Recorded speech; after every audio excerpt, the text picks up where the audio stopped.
Shut up, Mom. Listen, okay? You guys will never believe me. There's 2 cop cars, okay? And they're chasing this 4-wheel deal with this real neat ORV. And there are bullets flying all over the place. It's the most amazing thing I ever saw. More amazing than the time Michael Jackson came over to your house to use the bathroom. More amazing than the time you saved those old people from that nursing home fire, right? Yeah, and I bet it was even more amazing than the time you ate Wait and Godfather's Pizza, right? Okay, Brand. Michael Jackson didn't come over to my house to use the bathroom. But his sister did. Okay, let's all go. Let's go.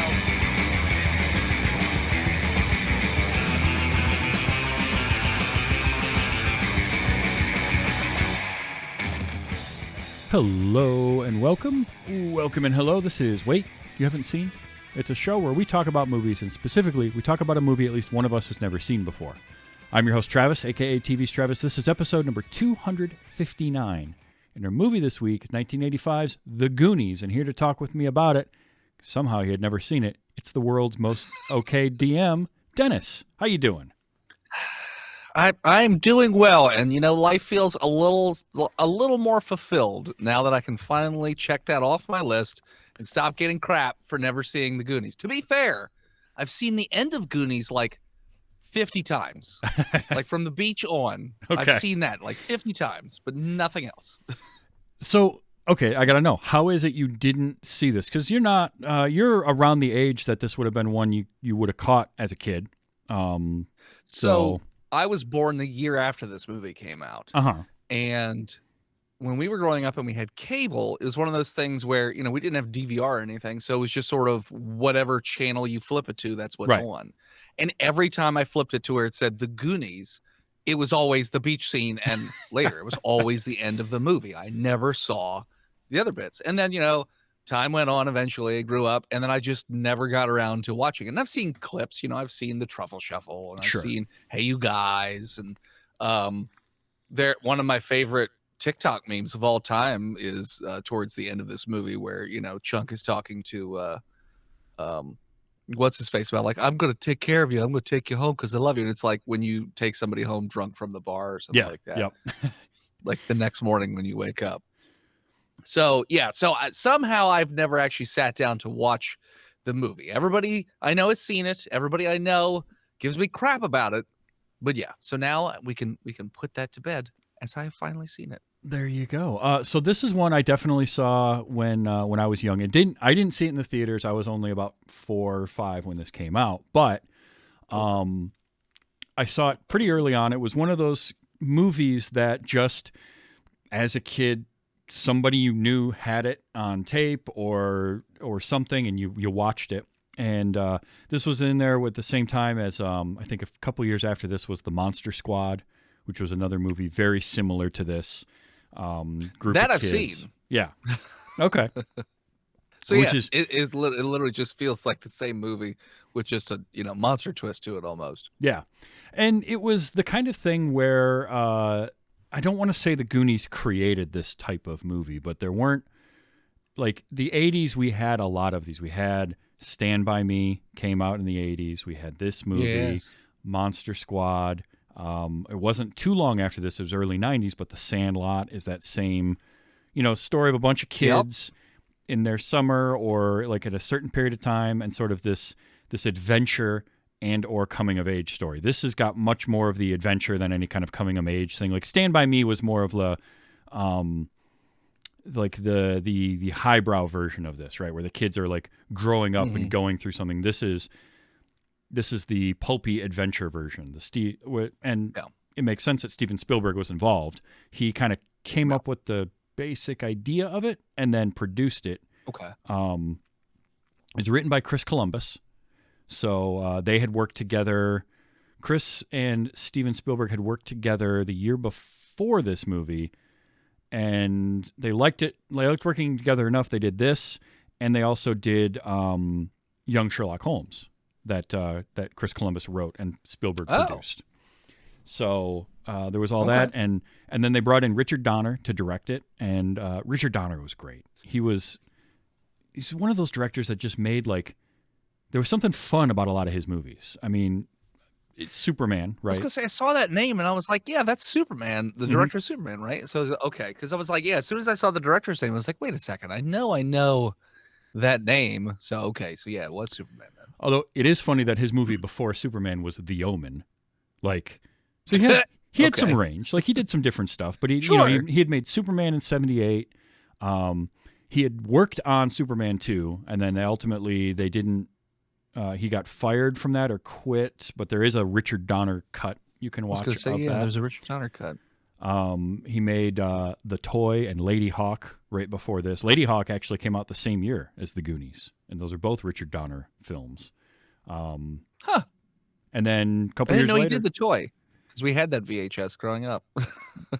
Yeah, that was one. That was a VHS. That was a tape I think we had. I never watched when I was younger. It was just not a... I don't know why. But then, he went on to do Lethal Weapon. All 4 Lethal Weapon movies are Richard Donner. That's right. All 4 of them? Yeah. Oh, wow. I didn't know that he did all of them. Yeah, by the 4th one, I don't know that... the 4th one is probably the weakest, I would say, of them, although it holds a special place for me because it does have Jet Li in it, so, like, that's kind of cool. Sure. It's got good aspects. It's definitely not the best of the series. No. Because that one there was quite a gap between 3 and 4, right? Yeah, 3 was like I want to say 92, and then 4 was 98. So it was like a 6-year gap. Okay, so 6 years. It's not as bad, but yeah, still a bit. He also did one of my favorite Christmas movies, and it's a divisive one. Some people love it, some people hate it. Scrooged with Bill Murray. I love Scrooged. I love Scrooged. Phil hates it so much. Yeah, I love it. It's one of my favorite Christmas movies. I don't know if that makes me like it more or not that Phil hates it. Yes, you should. Phil hates everything that people love, so it makes sense that he would not like it and that we would like it. But I'm a sucker for a Christmas story or a Christmas Carol tellings, and there's just something really fun about that. Plus, like, it was one I remember from being a kid. Loving that. So he also did the movie. Got an awesome cast. So. Oh yeah. Oh, big time. He did the film version of Maverick back in the 90s, which is I've seen that. Real fun. Yeah. And I actually saw his last movie he made. He directed in 2006 called 16 Blocks with Bruce Willis and Mos Def. Bruce Willis, yeah. Not bad. Yeah. Like, it wasn't... I never saw it, but I remember it. Yeah, it was an interesting... It wasn't the movie that I thought it was going to be when I went and saw it, but I enjoyed it. And Mos Def was fantastic in it. I really liked him. But that was the last thing that Richard Donner did. Donner just, like... There's something cool about him in the movies that he would make, because he didn't just make the same thing all the time, even though, obviously he did... 4 Lethal Weapons, and he made Assassins with Sylvester Stallone and Antonio Banderas. Yeah, but like he had a sense of fun with his movies, because if you think about Maverick, Lethal Weapon, The Goonies, there's always like a very playful nature to a lot of those and a lot of the characters in them. Yeah. So it's kind of perfect to have him do this kids movie, and it's also. This is that period of time when kids' movies were a little edgier. And it's funny to think about that, because this is also the same period of time where, like, the MPAA would jump all over a horror movie that was too violent, but then you can have a movie directed at kids that's got swearing in it. And they don't seem to, like, it's that lack of consistency that drives me insane when it comes to ratings. Yeah. And murder and corpses, and right. But, and I've talked about this on the show a number of times, and I'm kind of curious what you think about this, because this was I'm going to paraphrase a quote from Jim Henson, because it was around the time that I was learning about The Dark Crystal, and Jim Henson had said, like, sometimes it's okay to scare kids. Like, there's nothing wrong with that on occasion, scaring kids. And so if you look at some of the stuff he did, it gets dark. Dark Crystal, Labyrinth. Oh yeah, that's, and even think about, like, the Indiana Jones movies. They're pulpy, kind of. They're pulpy movies, and they're aimed at an audience, at a sort of an all ages audience, but they get freaking scary at times. Like, Oh yeah, that first one, yeah, especially with the faces melting off. Like that's one of the more graphic scenes in movies, especially I remember growing up, is literally their faces melting off of their skulls and then exploding. Mm-hmm. But yeah, it's like as you're a kid, you were just like, all right, that's nuts. Right. And I feel like Henson, Spielberg, these guys had this idea of like what buttons and what boundaries can we push to do something a little bit more interesting that's going to challenge an audience in a way that they're not expecting it in terms of the kids. Like the adults may not, but some adults will get challenged by that. But to have something aimed at kids, that's what I love about the Goonies and the Monster Squad is it's kid focused in the cast, and they feel like the kids you would have hung out with at the time. Like the kids in in the Goonies, you can when you hear stories about how they've been friends ever since they made this movie, it completely makes sense. 100% you can buy that because, like, in fact, Donner said that it was a blessing and a curse that the kids all got along so well making the movie because there were times where it was really difficult to work on it because they would just be like, you know, busting each other and just messing around like kids do. So I love that. Oh, yeah. I can only imagine. Because while I was talking about this today, I was like, I wonder if this movie would have been fun to work on or miserable because they are like soaking wet for 90% of this movie. So like in some instances, I'd be like, oh yeah, no, this was a lot of fun because they're kids. Or in other instances, they were just sick the entire time because they're just constantly soaking wet. So, but yeah, like luckily a lot of it's shot on sound stages, which is helpful because you can actually have the water warm at that point. You don't have to. That's true. That's true. But they shot it in Astoria, Oregon, and the story goes that they found that by just literally driving up the coast and stopping. They took off and would stop in these little towns here and there, and they stopped in Astoria to like take a shower, have some breakfast, and they walk out and it's like the sun is coming up, and they just saw it and were like, "This is where our movie takes place." And went with it there. And I'm like, that's a cool story. Yeah. And it sort of fits the feel of this whole movie because watching this movie, especially now, you can kind of tell they were just sort of, they had an idea and then it just like, it was like a napkin movie, right? Like they wrote down the idea on the back of a napkin and then they just started filming and figured it out later. Yeah. No, that definitely tracks. In terms of like other projects that I've heard of where it's just like, oh, this is an idea that's written on a napkin. Although a lot of times when I hear that story that, oh yeah, this was jotted down on a napkin, the idea that they said was on the napkin ends up being not that far off from what ends up like being the movie in the end. And I think that's partially because, you know, having a napkin idea is sort of like a eureka moment where like you're just hit with some sort of creative idea and you get it down. And so that is like the most creative idea that you have where it's like, you don't have to sit and dwell on it and make changes and all this other stuff. Like this is the purest form of it. So I think that might be why, but that makes, perfect sense. And when you learn too, like there's stuff that happens in the movie and there's stuff that's referenced in the movie that we never see. And there are floating around deleted scenes and kind of work print stuff where you can see some, because like there's a moment at the end where Data says, you know, the octopus was very scary. Yep. And there is a deleted scene, and it did run on TV some places, of the octopus. I don't know have you seen that? Yeah. So I had to say, I watched it. I was like, what the hell?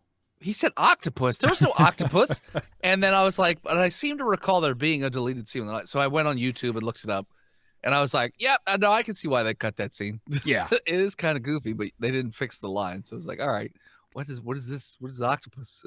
Yeah, and I think it was Pantoliano that said like, yeah, that octopus just looked terrible. And like it did. It looked cheap. But I see what they were going for. There was also there was a scene with a couple guys in gorilla costumes because there's the moment where the kids are in the tunnel and they find all the pipes and they start shaking the pipes. Yeah. And that was supposed to, they had shot a scene where that somehow let animals out of the zoo. Like it broke something and animals got out. And a couple of apes stole Troy's car, the like douchey bully kid, and drove off in it. But apparently, like between filming that and editing, they lost the footage. Like just no one could find it, I guess. And so they just didn't do anything with it, and they had to reshoot some stuff. And I was like, oh, that's interesting. Like I kind of want to see what that would look like, but also I bet you it looks like the ape at the end of Trading Places, like clearly just a guy in a gorilla costume. Yes. Yeah. Yeah, like especially that you just described me. I was like, that doesn't feel like that fits at all with the movie. Like I like that the movie, while fantastical, is still grounded to a pretty good extent. And I feel like just having a bunch of apes break out of the zoo somehow from water pipes and then stealing a car and then driving it away, just, I don't know, it seems too hokey or like just too goofy. Like, I don't know. It just feels like it's out of tone with the rest of the movie, but I don't know. And I will say the pipe stuff is, while I love it, it's hilarious. It is the most out of context kind of part of this movie where they just start shaking pipes and like, the faucet handles get ripped through the walls. And yeah, I was like, wow, they're really shaking the hell out of them pipes because it's just ripping the whole thing, like just Tremor style, just through the walls. I was like, what? Okay. I think my note on that was like, it's silly, but at the same time, I kind of like it. Like it's just, it just doesn't make any sense at all. There's little things like that. And again, you can kind of tell that the script originally was a lot longer and there was a lot more to it. And they just kind of piece things out. Like, okay, Brand, played by Josh Brolin, steals the little girl's bike from next door, which is hilarious, takes off on it. Yep. And then there's the scene that makes almost no sense because we don't really know Troy, where he just grabs onto his arm and starts driving him down the road. And it's just like, here, have fun off that cliff. I'm like, oh, I guess you just killed him. Yeah. And so he goes flying off the cliff, and he just appears later. Brand just appears later on, fine. And we don't, and like, there was stuff they shot of like him getting, recovering from that and finding his way. And we're just like, it doesn't matter. Whatever. He's fine. It's a kid's movie. His face is a little dirty. You get the idea. He fell down and then he got there. It's fine. The cast in this is remarkable, and it was so many of their first projects too. And what's funny about it is it was first projects for some folks with some like Hollywood lineage too. And they're all great. I mean, Sean Astin, this was his first movie. And Sean Astin, for those who don't know, is the son of Patty Duke. And also his adopted father was John Astin, the original TV Gomez Addams. So that was Sean's adopted father, and then his mom was Patty Duke. This was his first movie, and it really kind of started him. Like he did this, he did a few other things. Rudy was a few years later, right? He'd been in like Encino Man and all that before Lord of the Rings and everything, and then kind of coming full circle to be in season 2 of Stranger Things. But like as a kid in this, and he was, how old was he making this? So he was born in 1971. So he was like 12, 13 when they were filming this, because they filmed it in 1984. Okay. So he was really good. I totally bought him, especially any scene where he was telling a story. Like that scene early on in the attic. That scene is so good because he sounds exactly like a 12 or 13-year-old kid telling somebody the story from memory. Yeah. And he had one sort of like, I guess you could call it a tick almost, that happened throughout the movie where his brother would correct him. And he's like, yeah, that's what I said. And it was just like, keep on going. That was a great gag. I enjoyed that. It was good. I liked it a lot. He was definitely one of the characters that I liked all the kids except for one. There's only one kid I didn't like. And I was hoping he was, I knew he wasn't going to, because I knew he was at the end of the movie, but I was kind of hoping that he would die. We'll get to that in a second. That's fine. But he was real good, and for being so young and for being so inexperienced in terms of like acting in front of the camera, he just had a very natural feel to him. And then Josh Brolin playing his older brother, Brand. Mm-hmm. Brolin was 17. This was his first film role. They were only 3 or 4 years apart at that point. Yeah. He seems like he's way older than Sean Astin in that movie. Yeah. And he's the son of actor James Brolin. And also his stepmom was Barbra Streisand, because she was married to James Brolin at one point. That I did not know. Mm-hmm. Huh. So, yeah, he and what I loved, there's a moment in this that is one of the things that makes this movie work so well for me. Because, again, it's a very fun adventure movie, but it's also, there's a heart to it, and Spielberg producing, Donner directing, like, you're going to have that. But there's that moment right after they get the papers served to them by the dude. And Brand's like, look, it's Dad's business, and just walks inside. And Mikey kind of stays out on the porch for a second. He's just lamenting because he doesn't want to move. And he turns around and Brand comes back out of the house and just comes up to him and gives him a big old brotherly hug. And I'm like, that's what makes this movie work, is their relationship feels like a real brother relationship, because they rag on each other, but it's never mean-spirited, but they've got each other's back. Yeah, I was thinking also of a scene towards the end of the movie where Sean Astin's character is talking to One-Eyed Willie, and he's like saying all these things, and he turns around, and they're all standing there, and he asks, how long you've been there, and then the brother says the line about like long enough, but I forget his exact words after that point, but you could tell that it's like very poignant and it's very meaningful to them, and it's like, I don't know, it's sort of one of those things where it could have been like played as like a joke or ragging on it, but it's perfect the way that it is in terms of being more of a touchy-feely actual brother moment. Yeah.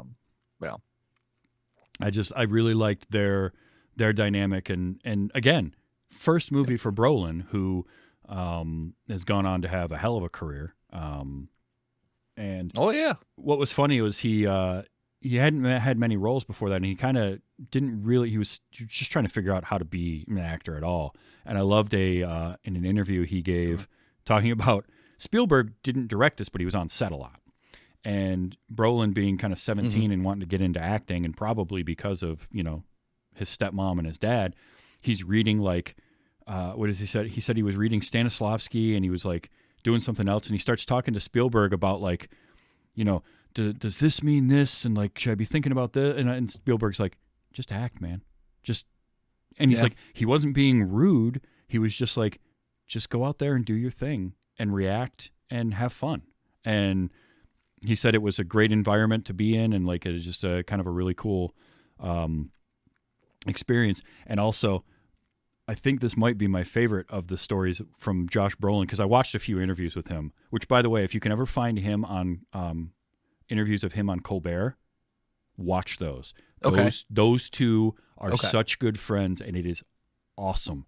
They like, it seems so weird. Like, you wouldn't picture Josh Brolin and Stephen Colbert being friends, but they like their friendship shows when they're hanging out on the set. And he was telling him about the scene where they see the ship for the first time. They were building it on the soundstage, and they wouldn't let any of the kids see it while it was being built. Because they wanted their reaction to it to be genuine the first time they saw the ship. And they were building a full-size ship. Okay. So he said, they brought us all in. They had us like back into the pool, and they were like, okay, you're going to go underwater. We've got a speaker down there. We'll yell action, and we want you to stand up, turn around, and give us your honest reaction. And so he's like, we do this. We back in there. We go down. We hear action. We stand up, turn around, and I see the ship, and I just go, holy shit. And Donner's like, what was that? Now we got to do the scene again, because like the reaction was not what he wanted. He's like, I'm sorry. Sure. That's just because he turns around and sees this 110-foot long pirate ship. Like, yeah, that's how I would have reacted too. Holy shit. Yeah. So tracks to me. Yeah. All right. I got to know, who is the kid character that you didn't like? Chunk. I hate Chunk so much. So much. Here's the funny thing about Chunk. Jeff Cohen played Chunk. He acted for a few years more after this, but he actually got into entertainment law, and he's an entertainment lawyer. And there's a really cool story involving him and another cast member I'll get to a little bit, because it's just like, it's one of those stories that's going to make you feel like, okay, there's hope for humanity. But he was 10 making this movie. And he got cast, and then he got the chicken pox. So he was really worried about like losing the role if he didn't show up. So he ended up being there just after getting over the chicken pox. He is easily the most abrasive character in this, but he also again feels very authentic, because he's just he's there, he's along for the ride, he's going to complain the entire time. He's got one of the funniest moments in the whole thing when he's telling the stories to the Fratellis. When they get him to start just spilling his guts about everything. No, that was great. Yeah. That cracked me up. No, that was good. I actually laughed quite hard at that. Yeah. No, that was good. And what makes that work is the other three actors reacting to him is so good. Yeah. But yeah, he's easily the most abrasive, but he's very memorable. The Truffle Shuffle is like forever. Dennis Nedry in Jurassic Park, the movie, dresses like Chunk.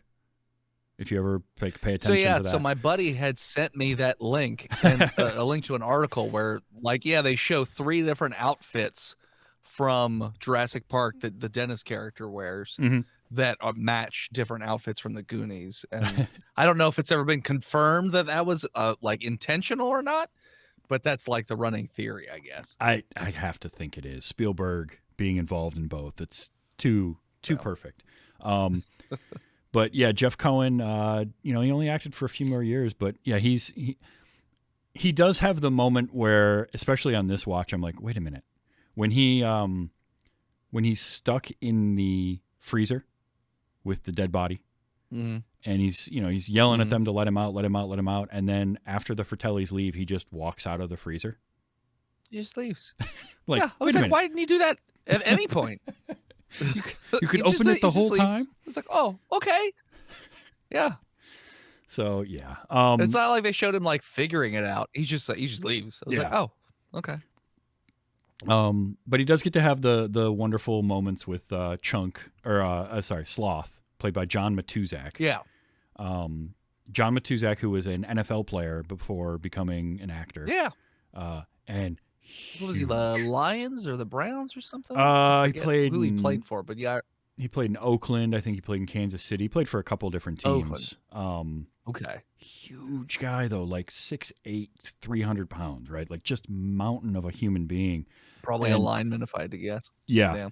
And I watched a behind the scenes, and they were talking to all the cast members. They're talking to Richard Donner, and everyone said he was just the greatest. Like he was great with all the kids. He was super nice. He had to deal with, they showed the makeup process that he had to go through to be Sloth.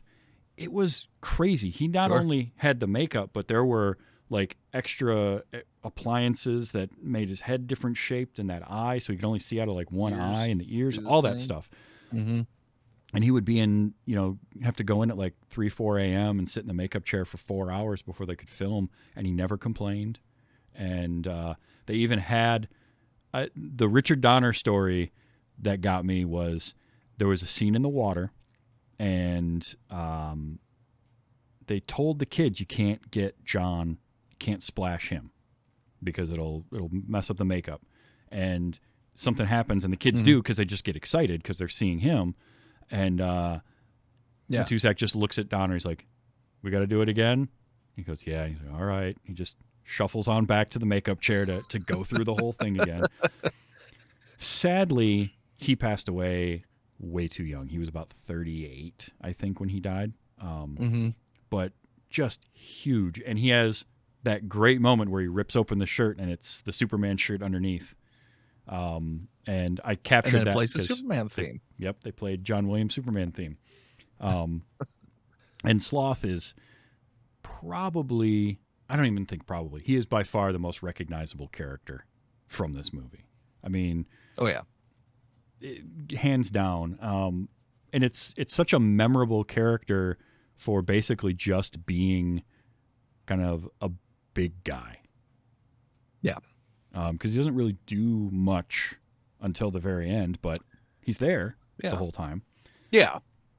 But I think it's because he looks so different, and he comes off as like the monster chained up in the basement. But then, he becomes way more relatable and lovable as you find out that he's actually not mean. He's just, his family's just terrible people. And he develops that relationship with Chunk. And I know there's a couple of deleted scenes, I think, with Chunk and him going, or at least it's part of the octopus scene. Because I'm like, it really just kind of cuts from like the pipes to now he's on the ship. And I was like, I wonder what happened with all that in between with these two. But yeah, I would say, I think he's so memorable, for the look, but also just he has like a very short amount of time, but it's a pretty big like visual arc in terms of the audience's understanding of that character, and then what it ends up being by the end of the movie. I laughed when he just picks up the cop with one hand and yells at him. And like, no one really has an issue with it. Right. They're just like, it's fine. It's fine. I wonder too if Matuzak was able to just do that.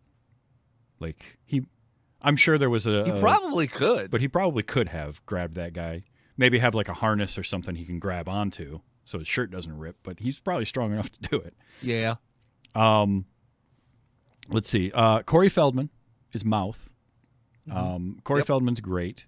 He was the kid of the 80s, right? I mean, yeah. And this was because Lost Boys. I forget what else I remember him from the 80s, but yeah, I feel like he was in a lot of like the bigger 80s movies that had like a memorable kid role. It seemed like he was always popping up. And his best friend for a long time, Corey Haim, he actually met at auditions for this movie. They had never met before. Oh. And he went in. He told the story of he went in for the audition and he met Corey Haim there, and then they became friends after the fact and did half a dozen movies together. And yeah, he did this, and I think either the year before or the year after this was when he was in Friday the 13th, part 4 or 5, whichever one that was. I can't remember now. You mentioned Lost Boys, all the way up through like the first Teenage Mutant Ninja Turtles, as Donatello, as the voice of Donatello. Oh yeah, I forgot about that. Yeah. Yeah, so he was in just everything, and his career's ebbed and flowed, and he's had troubles here and there, but apparently a lot of rough stuff also happened to him when he was younger. So, yep. But still around, still kicking, and still doing stuff. And he does mostly he tours with his band now, right? That's mostly what he does is music. Mm-hmm. Yeah, it's a lot less acting. He's popped up here and there and stuff. I actually remember him in an episode of Psych as well. It was fun to see him kind of pop up in that a few years ago. There was a vampire-themed episode of Psych, and he was like a bartender at a vampire bar. Yeah. Yeah. I used to watch the crap out of Psych, Monk, all that stuff. Oh, yeah. This was also not her debut, but Martha Plimpton as Steph. And she went on to be in a bunch of stuff. She was mostly television was kind of her big thing, but as Steph's the sort of the nerdier of the two girls, the mousy one. I remember her from Parenthood. Yes. Yep. The movie with Steve Martin and I mean that movie has a huge cast too, but yeah, that's the movie I remember her from. I think that's the first movie I saw her in. Okay. Was Parenthood.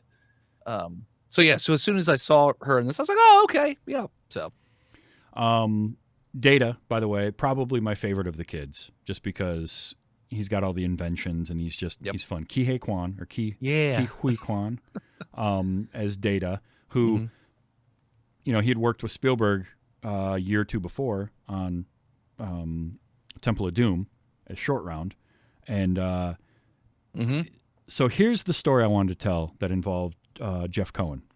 So Jeff Cohen, entertainment lawyer. One of his clients is Ki-Hui Kwan,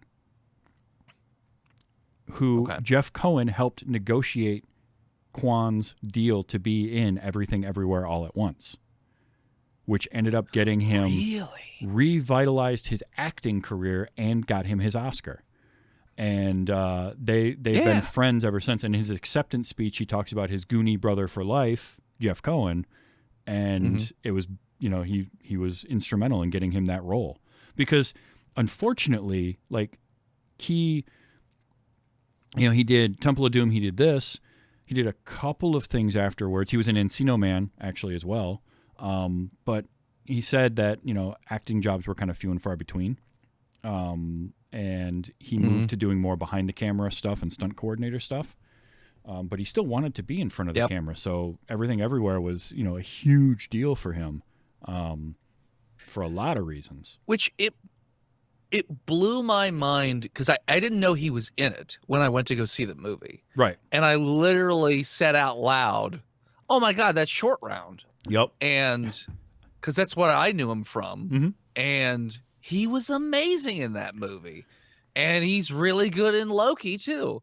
Those are the two. I know there's another TV show that I think it's like sort of Asian mythology, but in like an everyday life. I think he's in that. I can't remember.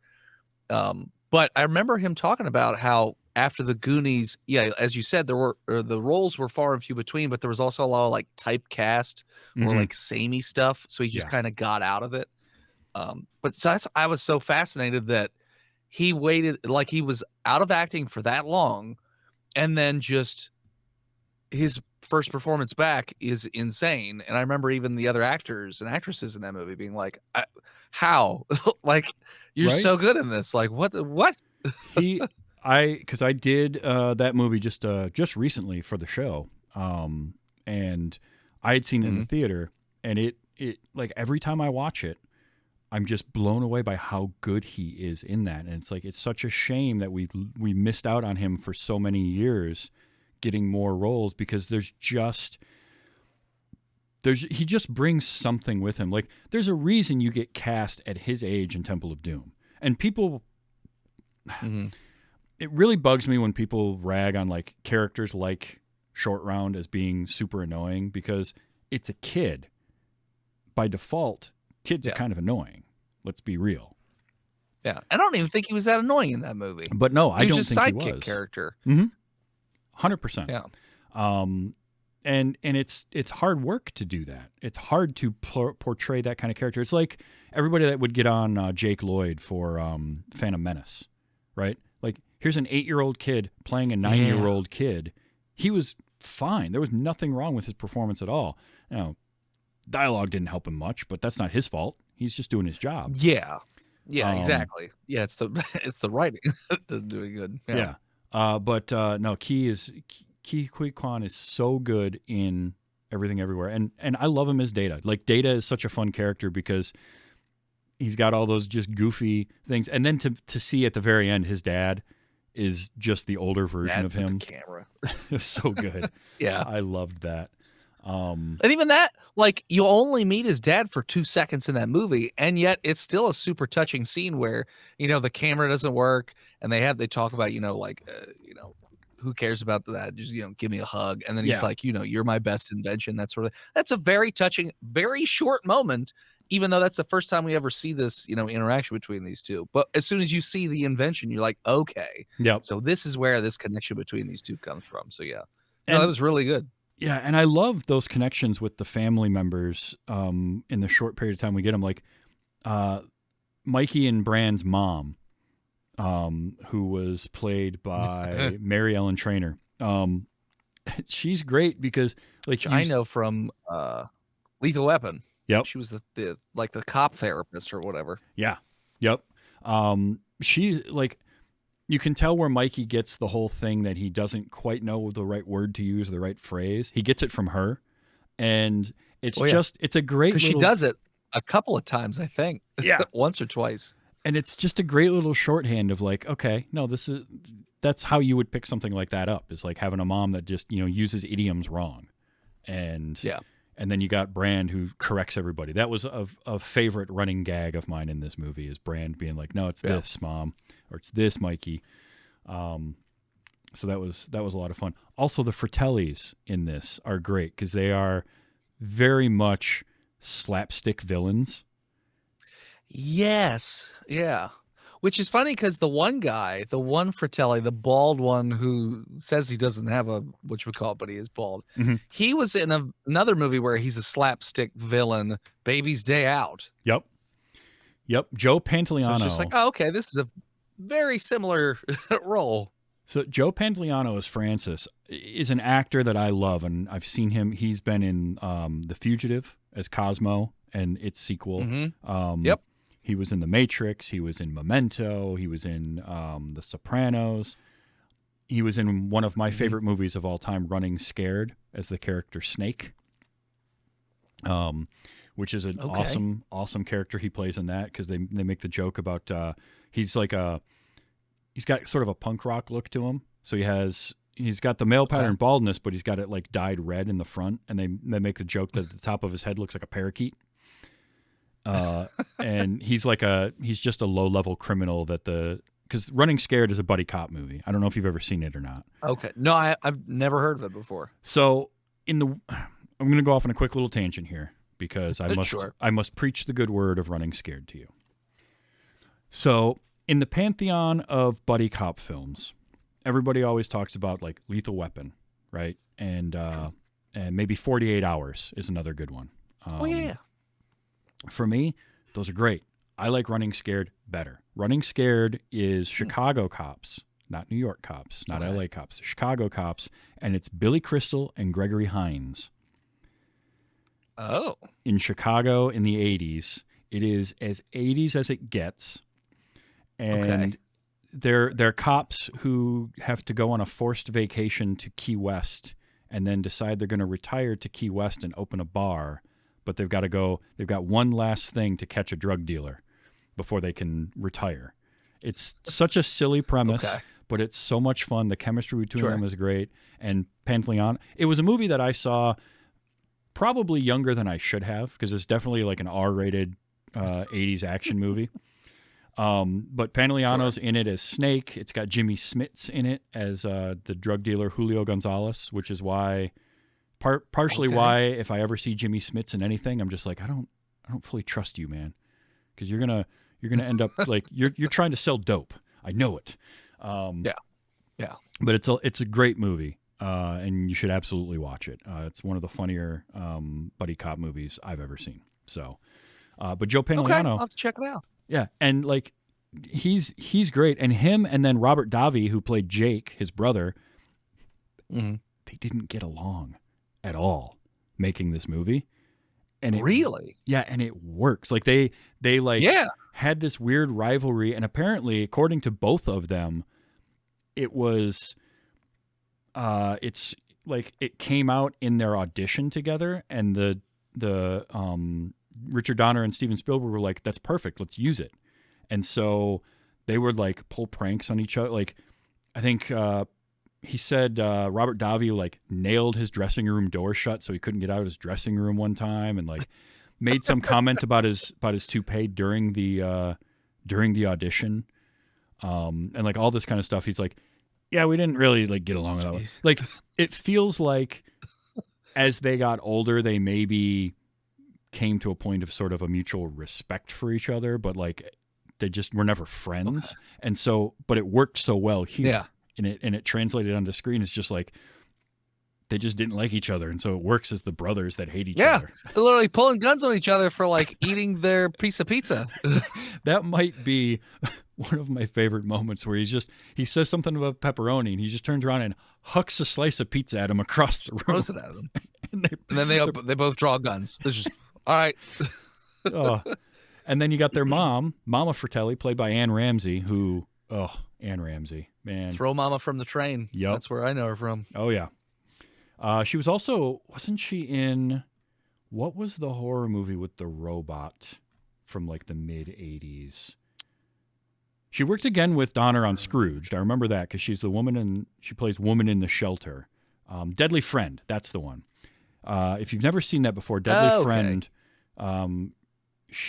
her death in Deadly Friend is one of those 80s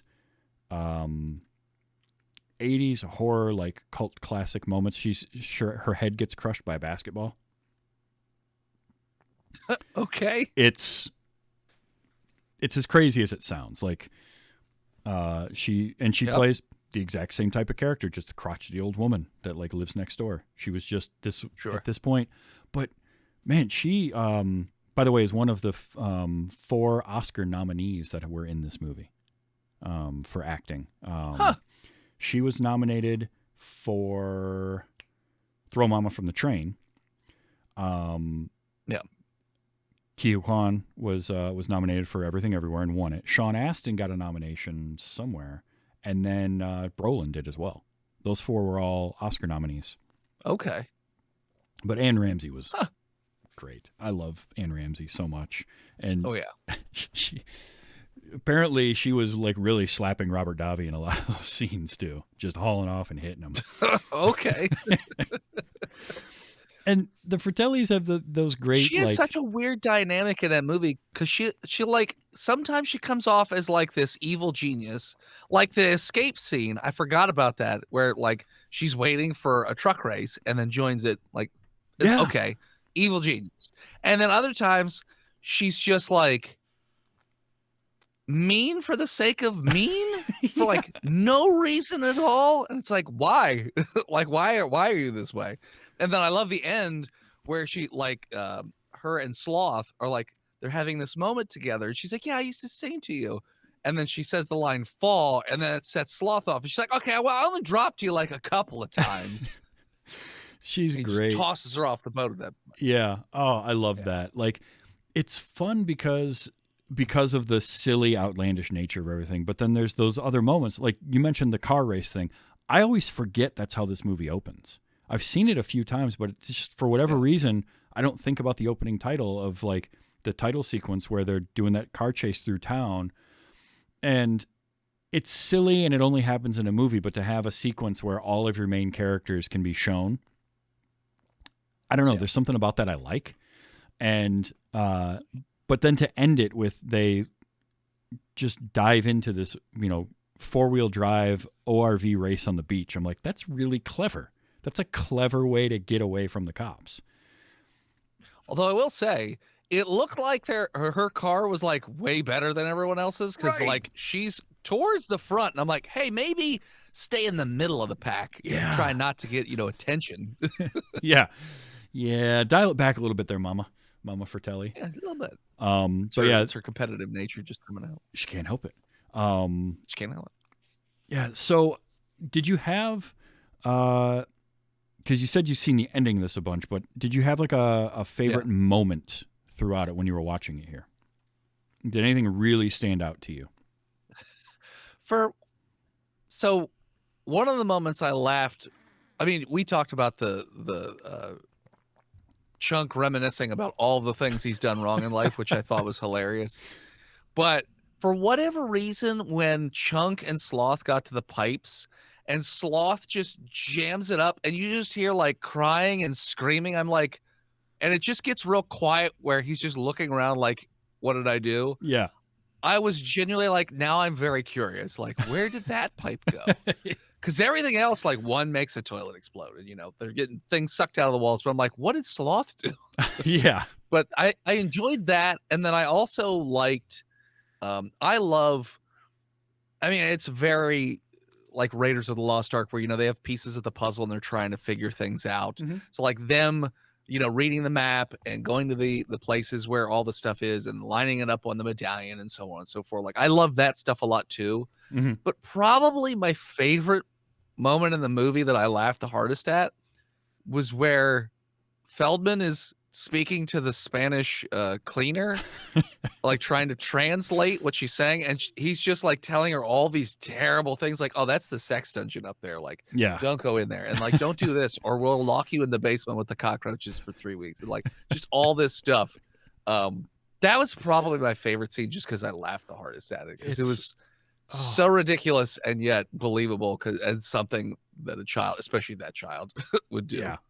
Oh, it's really good. And apparently, the actress playing Rosalita, Lupe Ontiveros, she was she taught a lot of the Spanish to Corey Feldman for that scene, supposedly. Oh, okay. I read that anyway. Okay. But I will say I love that scene just because, yeah, it's the ridiculous nature of, and of course the mom completely clueless, no idea what he's telling her at all, and she's assumes just he's just being totally cool. Yeah.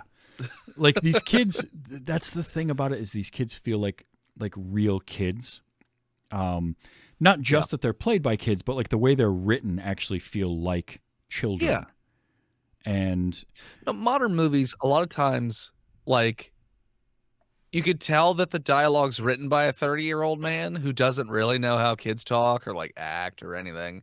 And those like stick out like sore thumbs as just being disingenuous and not real. And it's like, this is completely unrealistic. And then you see the Goonies, where it feels like this is how children would talk, like these kids would talk. Yeah. This is how they would act. Like all this feels real, which makes it a lot better. So yeah, no, when it's done wrong, it's so noticeable in the other way. And when it's done right, it's just kind of like a joy, even though the trope is that, you know, having kids in your movie is a death knell.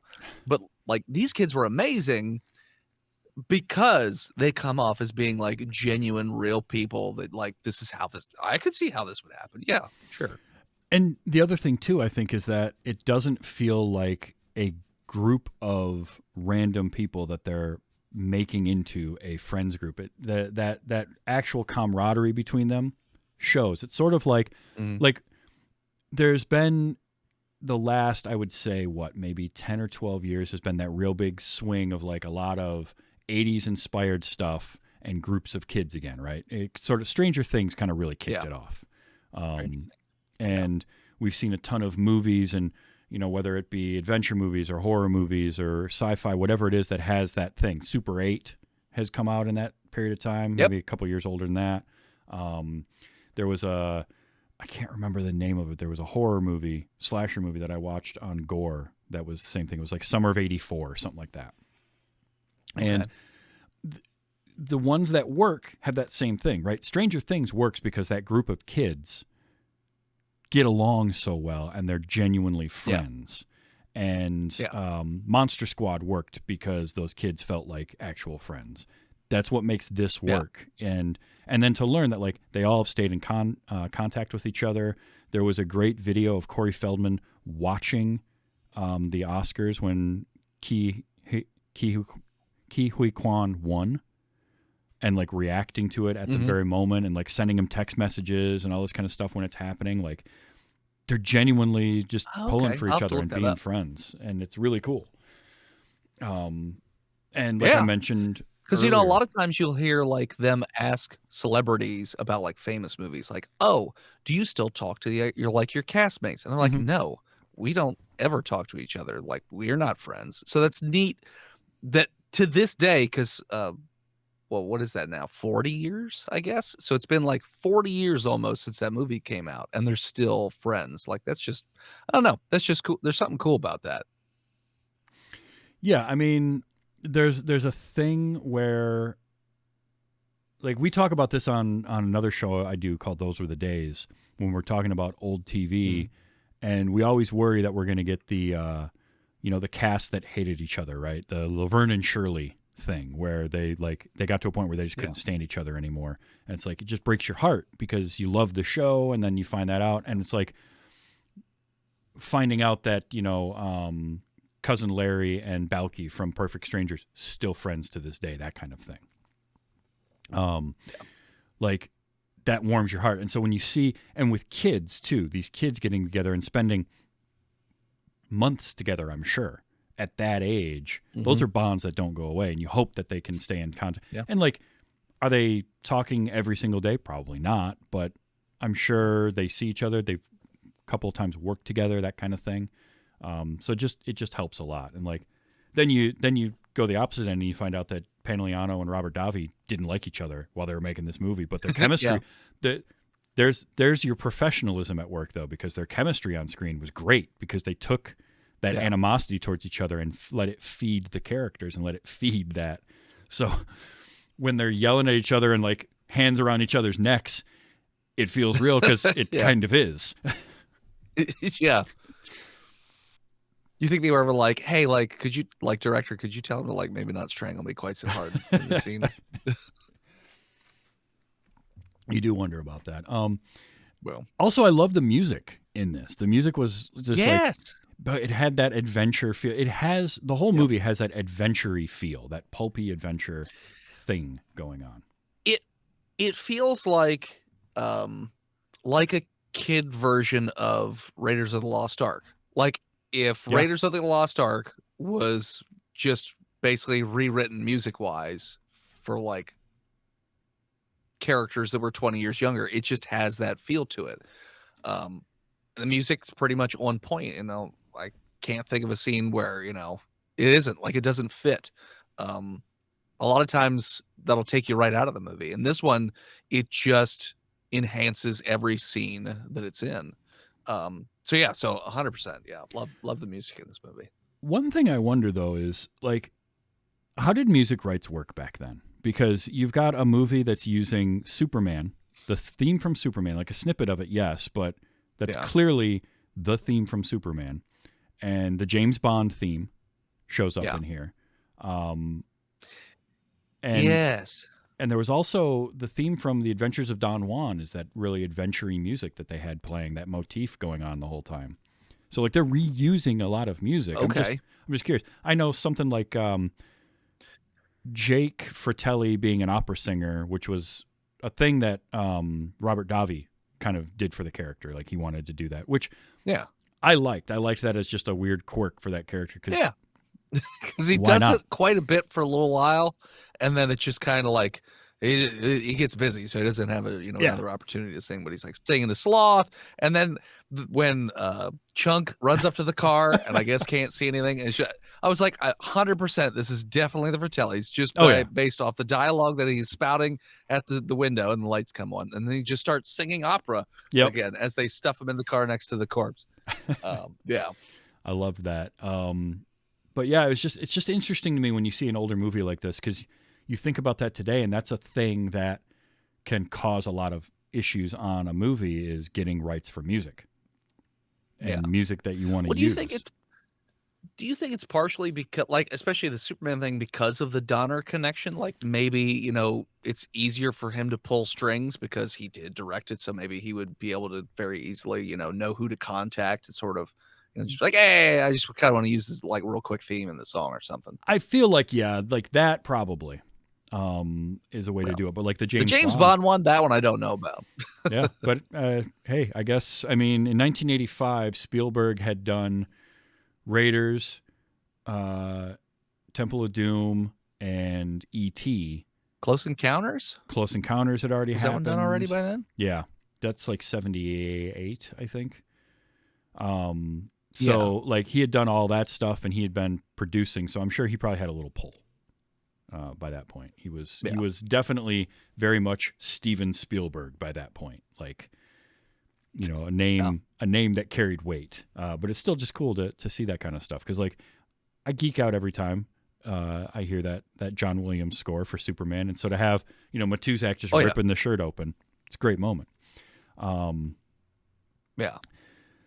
So, and to this day, that is like, if I hear that song or if I think Superman, that's the tune that pops into my head. Oh yeah, is that original? Like that's what I hear in my head. Anything that they add these days, I'm just like, no, just use the old one. Like literally, it's the best one. It matches the best. Just use it. It's also from an era of film where that was how you did music. You wrote music for it to be memorable. Like, there's a lot of modern day kind of action or superhero movies where many of them, the music just sort of melds into the background. Like, it's not as, I don't know if it's just not as common or if I just notice it less, where you have those like Avengers. The Avengers had a theme that you can kind of remember, but like I couldn't tell you the Captain America theme or anything like that. No. Wonder Woman did.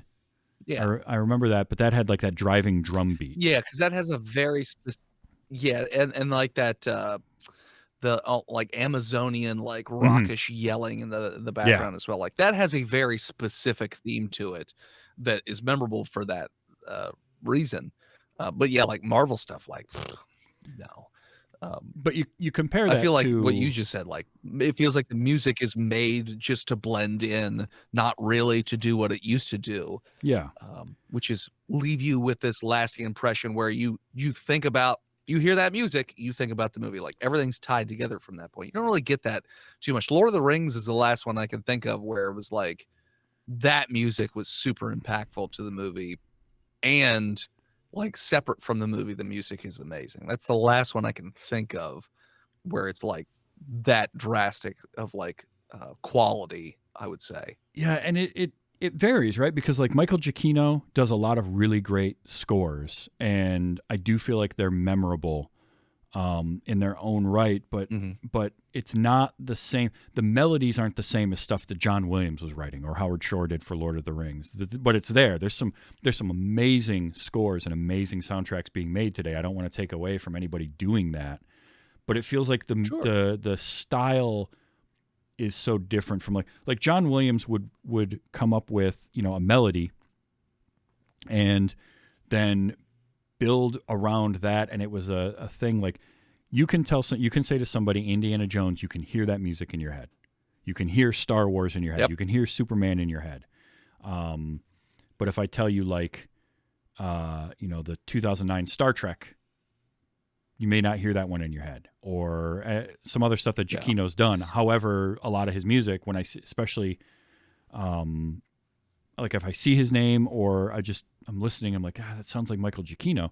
Like I love it. So it's just interesting. It's the memorability. And I'm sure some of that is that I'm, you know, in my 40s now listening to these as opposed to being 8, 9, 10 years old and watching that movie. But I think it also, it's true. It also is the type of composer. You know, Danny Elfman is another one of those composers. He was like, where you instantly know and can remember and like the Batman theme, and Hans Zimmer also does a lot of like really memorable music too. Yeah. So it's just curious. It's interesting to me how that can happen, but the music can set that mood so well, and this movie did that. It used that adventure-y, pulpy music perfectly because this isn't a very realistic movie by any stretch, yet it does also feel somewhat grounded. It's weird that way, right? Like it feels grounded, and yet the parents are nowhere to be found. Now, granted, it takes place in like a day. The kids just sort of disappear. But like, sure. Yeah.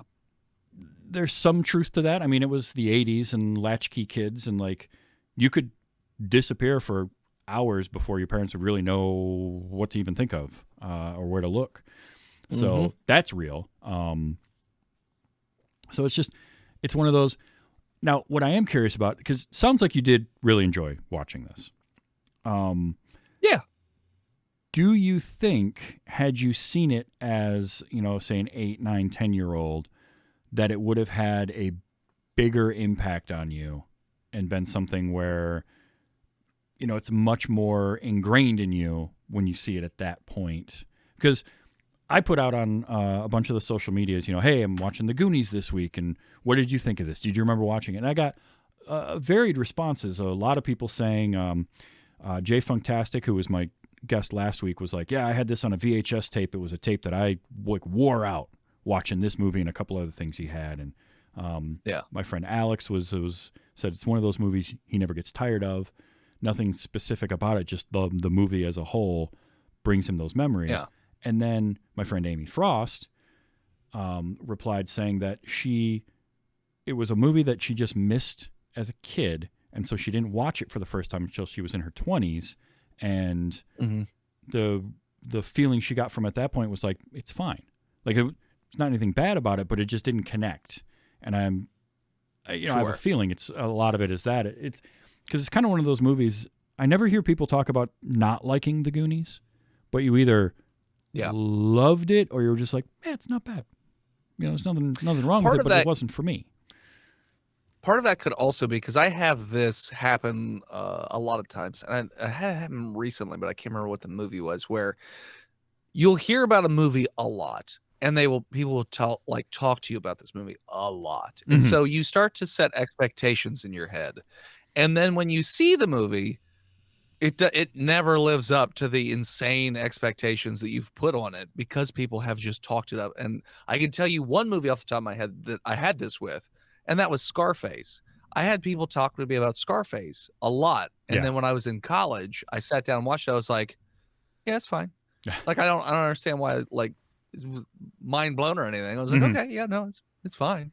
So it just didn't hit me the same way. So it could even be that even where, I mean, because, you know, we've already talked about this. Like, I've heard it a million times. Have you not seen the Goonies? Have you not seen the Goonies? Right. So if she was in a similar boat and people just talked about the Goonies and, you know, she finally sat down and watched it in her 20s, she's like, okay, yeah, all right. Maybe she also, you know, set these expectations for like, this is a life-changing event. Once you've seen this movie, your life is now complete, sort of a thing. Yeah.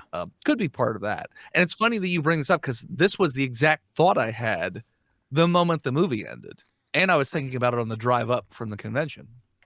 Because I was like, if I saw this movie when I was a kid, this would probably be one of those, like Indiana Jones, like one of those movies that I will hang on to forever. And it'll be like the greatest movie of all time, like one of the greatest movies of all time. And like, just thinking about it, like when you said Indiana Jones, the theme song started playing in my head. You didn't even have to say anything about the music. It just started playing. And I feel like if I was a kid, when I first saw this, like I would have that similar sort of feeling about it now. Because I latch on to movies like that, especially when I was so young. That's why I love Godzilla movies so much now. Because when I was a little kid, I watched all the Godzilla movies. So now there's like this ingrained in me, this love of Godzilla. And so it still carries on today. Every time a Godzilla movie comes out, I have to go see it. And I always have a good time. I feel like a little kid when I go to the theater. So I feel like I would enjoy it way more if I had seen it as a kid, and then therefore love it even more today. I still liked it a lot. And I can see why people, you know, revere it in such a way, because it is fun. The actors are all well, and it feels real and everything like that. The music's fantastic. Like everything in this movie works. So yeah. So I would say if I was a kid, I would definitely have a different appreciation for it now, as opposed to, you know, a nearly 38-year-old guy seeing this kid movie for the first time. But again, you know, I still, even with those expectations, I just had fun watching the movie, except for, you know, Chunk for the first half of the movie. That I just wanted to punch him many times. Just shut up. Just stop talking so loud. Like I'm literally turning into an old man where I'm like, could you just be a little quieter? Just a little quieter. Just be quiet. And it's one of the reasons I like this show, because I don't want, like, I love showing somebody something for the first time, or getting to be on the other end of that and watching something for the first time that you haven't seen, that either people are just can't believe, or for whatever reason it passed you by, or you weren't the target demographic. Because, like, you know, that's the other side of it too, with you know, Amy or somebody like that seeing this movie for the first time as you know, in her 20s. Like, well, yeah, but you're also not a 12-year-old kid, boy, you know, young boy in the 80s going on this adventure, where you're not relating to Mikey, let's say, as much, or you're not relating to Data or whatever it is. So that makes a difference. We're always a different person when we see a movie, right? You know, you see something at 10, you see something at 20. I talk about this a lot when I watch some of the weird stuff that I've seen in the last few years, like Naked Lunch or anything David Lynch, or, you know, those like those really weird out there kind of esoteric and artsy movies. Like early 20s me wouldn't have enjoyed it. Like I wouldn't have gotten it, because I wasn't in the mindset to understand. David Lynch is one that I've really latched onto, because we covered on Those Were the Days the pilot for Twin Peaks. And I never saw it when it was on the air, and I didn't see it when I was younger. And I think had I watched it in my, say, early 20s, you know, end of high school, something like that, somebody has a VHS, they let me borrow it, I wouldn't have gotten it, because I wouldn't have figured out that, oh no, this is a satire and a parody of like soap operas. Like it would have to me come off as being like, weirdly pretentious and not wrapping my head around that. But like, as I've grown in my media literacy, I can appreciate something like that a whole lot more now. Or going back and watching Blue Velvet for the first time and getting this idea of what they're going for and how they wrapped it up. They just do it in such a weird way. I had something similar with Back to the Future. So I saw it as a kid, and it's one of those movies. Since I saw it as a kid, I've latched onto it. So I still, to this day, have a huge love of Back to the Future. Yeah. But if I had seen that later on, like when I was an adult, it would have really bugged me how much product placement is just constantly shoved in every shot of that movie. Because I saw it when I was there was a gap of time where I hadn't seen it. It was like early 20s, and I watched it. I was like, my God, like how do I not remember like just constant Pepsi, Pepsi, Pepsi. Everything's like turned this way, and like every product is constantly like thrown in your face. So it's one of those instances where if I had seen that movie later, I might not have liked it as much because I'm an adult, so that cynic in me would just be like, oh my God, why are they beating me over that? But as a kid, like I didn't give two craps about, you know, okay, he's drinking Pepsi, whatever. But like, yeah, so it's one of those things. But now, because I did see it when I was a kid and I did latch onto it, now it doesn't matter. Even though I see it and I'm like, that doesn't make any sense to me. Like, why'd they do that? It doesn't matter. Like, it doesn't change my love of the movie. It doesn't change my view of the movie or anything like that. I still enjoy it just as much as I did, you know, way back when. It's just something that I notice and I think about, and like, man, what if I had seen that at a different age, like the first time ever? Right. I don't know. And it's another thing that's really fun about this show is bringing somebody in that maybe is from, it's younger than me or is older than me. So there's a generational difference, and they're seeing something for the first time as a 25-year-old that I saw when I was 12. And so I have that nostalgic feel that I sit down and watch it, and it transports me back to that age and that feeling of it. And they don't have that connection. Plus, the world is completely different from back then. And viewing it through kind of a lens of today and the way that society has changed. It's sort of like, some movies age better than others. Some movies can feel very timeless, whether they're period pieces or not. And something that, maybe a movie that for me as a kid was a big one was Ace Ventura: Pet Detective. There was that movie came along at the perfect time for me to really develop part of my sense of humor based around it. And just Jim Carrey was like, okay, there was a thing with Jim Carrey at the time. And like, for whatever reason, I just glommed onto that movie. When I watch it now, there are parts of it that did not age well and don't work like they did back then. I can still appreciate and find the movie very funny, but certain parts of it are just tougher to watch anymore. Because those jokes, they're things that at the time, it wasn't right to make the joke that they did, but it was accepted to make those jokes. Yes. And as society has grown, our senses of humor get better. And that's why I really get annoyed when people are like, oh, you're not allowed to be funny anymore. Like, no, you can still be funny, but maybe think about what you're saying before you say it. That kind of thing. It's like, that's where, comedians that can evolve with the times are the ones that stay and can stay relevant, are the ones that are truly funny. And if you can't do that, if you get stuck in your ways and you refuse to grow, then, what are you doing? Like that kind of stuff. And because comedy is or always comedians going to be that tough. never had to rely on that in the first place. Yeah. And like some comedians, like they never had to rely on that anyways. So their comedy's almost timeless in the sense that like you could be listening to it, in almost any decade, at almost any age. And like it works for what it is. Whereas, some comedians, what their old routines don't work anymore because as you said, like back then that was accepted. Now that is not true anymore. It might not be. And as you said, the ones that adapt and change with the times, because if you are truly funny and most comedians are supposed to be like working on their routines anyways, like all the time and coming up with new material.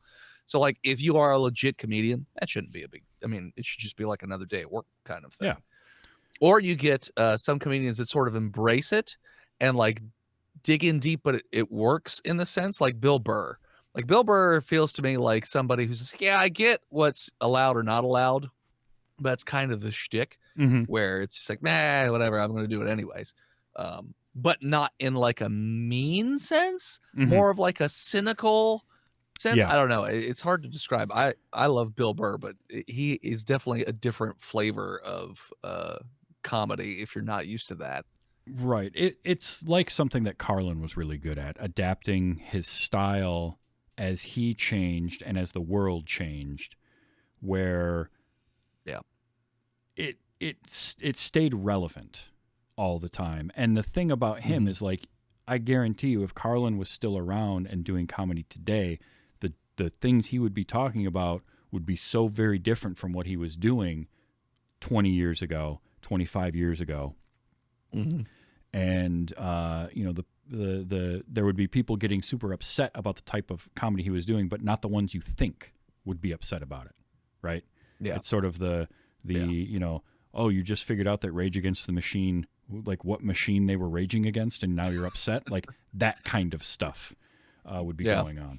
So yeah, it's always interesting, and it's very fascinating how film and television and entertainment evolves over time and changes, and how we change with it. And it's why I started doing this show a lot. It just started out as like, I want to show people new movies. And then the more I thought about it, the more it's like, yeah, but it's really fascinating to get, as somebody that is in my 40s, talking to somebody who is in their 20s about a movie, or talking to somebody who grew up, in a different part of the country or a different part of the world, in a completely different sort of environment, what types of movies and television shows they watched and they grew up with, because we're all different. And it's just cool to get those different perspectives and hear that. Because it just makes you more well-rounded, and you learn more about yourself in a lot of ways too. Yeah. And part of what's fun about your show, like you were saying, is being able to show a person something they'd never seen before. Like before you and I had ever met, I had this very similar idea for the show, but it wasn't with different guests. It was just making Phil watch movies he had never seen before. And I think it was called like, Have You Not Seen This? And we did and we were always drunk when we did it, of course. But like Close Encounters, and he got so drunk that all he could talk about was how Signs is better. Like he just wouldn't shut up about how Signs is a way better movie than Close Encounters. I was like, I hate you the whole time. And like we watched Scent of a Woman. I forget what else. We watched all these different movies because there's something fun about making somebody see something they've never seen before, because you have no idea if they'll react to it the same way that you did when you first saw it, or if because, they have different lived experiences, where they're at a totally different age, how they're going to sort of react to that movie. We had said this before about, what if we had seen this or that at a different age? Like I didn't get into Westerns, specifically Eastwood Westerns, until I was in college.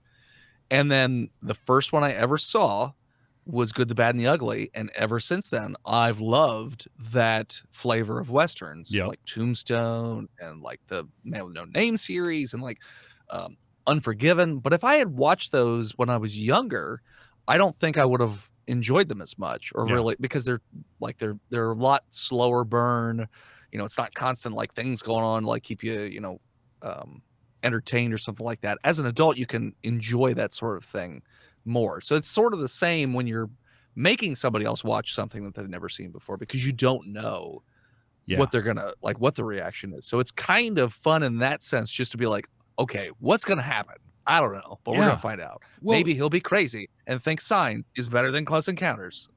We know Phil's crazy though, but besides the point there, but it's also it's a cool thing when you can either get someone to or yourself step out of your comfort zone and check out something different.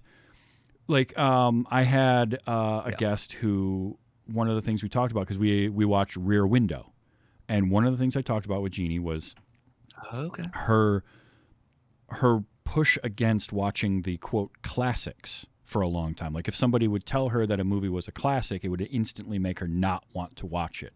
Sort of this idea of like, I'm not going to do what you tell me type of thing, or sort of a little bit of a defiance of Sure. like, well, sure, yeah, everybody thinks it's a classic. Well, whatever, I don't care then. And then sitting down and watching one and realizing, oh, well, there's a reason why it's considered that. There's a reason that a lot of people like it. Or you get somebody to watch a cult classic, and whether it hits for them or not, you can kind of see, like, why is it a cult classic? Like, you watch, if you've never seen Big Trouble in Little China and you sit down and you watch it, it's, you get why it is that, whether or not you liked it, you get why it has the following that it does, right? Escape from LA is the same thing, like all that kind of stuff. And sometimes you find those diamonds in the rough where my biggest examples are the Japanese movie Fish Story that my friend Miles had me watch, which is a movie I'd never heard of before. Very few people have ever heard of it. It's this weird Japanese film about, it jumps through time, but the best way I can describe it is that a punk rock band in Japan in the 1970s writes a song that 30 years later helps to save the world from a comet. Doesn't make any sense whatsoever. That sounds familiar. It's an incredible, like, I loved it. But it's just a weird movie that kind of jumps, it's in the 70s and it jumps ahead a few years, a completely different story, but it's all centered around people in this song. But it's like, it's a movie I never would have watched. I never heard of it. It never would have been on my radar, but somebody was like, it was their favorite movie. And Miles was like, you got to watch it. And he made me sit down and I adored it. Or Amelie was another one where I had seen Amelie. Yeah. Always saw it on the shelves, knew it existed, knew very little about it, and watched it, and I adored it. It was so much, like, it just hit me just right at that moment. And I never would have watched it otherwise without doing a show like this. So it's like, it's fun to be able to do that, and step out of your comfort zone and find out, hey, this isn't so bad. Like listening to new music, trying something you've never heard before. Like, yeah, I don't listen to jazz, but then you hear like a jazz record and you're like, holy crap, this is amazing. That kind of stuff. Yeah. Is always, for me, it was college when I was in Pittsburgh. My one buddy, who is the same person who introduced me to Westerns and like Akira Kurosawa, he would go to this like little Indian bodega and would buy Indian musicals and bring them back to the house. And for whatever reason, like if he had never like done that, none of us would, to this day, all of us, if any of us say any of like the titles or like the singer, we immediately just go into like this whole thing, like talking about it. Because we used to watch these and we just go off on a tangent talking about how like crazy they were. But like the music, like it got us into this whole genre of music where we started listening to this guy. Now it's funny because we thought it was really good. And then I made friends from Nepal, and they just crapped all over that opinion. They were like, he's terrible. Like, you guys are dumb. And I was like, oh. But, yeah. It's a lot of fun. Like, it's just cool. And there's so much out there to experience and listen to and watch and see that it's just fun to explore that and get to talk to people about it. But also, sometimes it doesn't work. You get somebody who you show them something and they're just like, I don't get it. It's not for me. And that's fine. Like, it's perfectly valid. But I also love to have the conversation of, well, what didn't work? Why doesn't it connect with you? I understand when I show somebody, especially somebody today, and I show them Fight Club. It's like, no, I get it. I can understand why that wouldn't register. It's a product of its time, but it's also like a very distinct thing. And maybe that's not going to work. For that example, I have a similar sort of not feeling, but idea with like the Goonies. You've seen, like, if you haven't seen Fight Club and you just watch it, you've seen that movie in a different form somewhere, some way. Yeah, because that has been copied. So you saw a copy of it, right? And that was your first experience of it. So then going back and watching the original, even if, obviously the original is probably going to be better, that's not your first version of it. So for you, it feels like the copy.